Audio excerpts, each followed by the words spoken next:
Good morning and welcome to another short video from the Audiofile-Incar.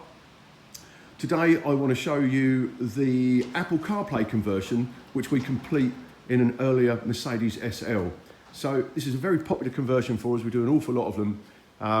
But what's really nice about this one is the fascia panel has just been redesigned. So in the later model, the fascia panel, this bezel finishes here. And then the new fascia panel we put in goes right around the edge, right to the edge of the dashboard here.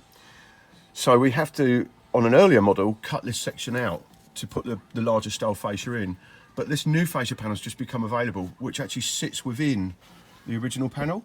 So as you can see, the matte black area here, this is the fascia that we've put in, and it's sitting inside the original section here. So sometimes this is walnut, sometimes it's a dark wood, sometimes it's like a silver metallic.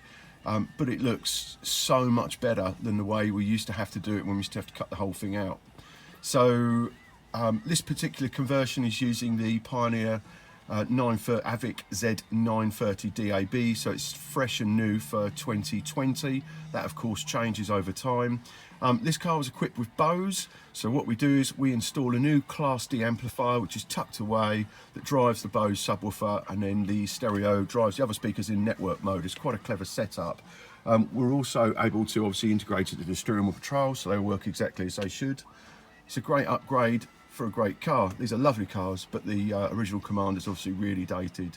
So if you'd like something similar in your SL or several other of the Mercs which share a similar fascia, just get in touch. www.audiofile-incar.co.uk, and you can see the write-up on this installation, albeit with the slightly older panel. Or get in touch, sales@audiofile-incar.co.uk, and we can quote you individually for your car. Thanks very much for watching.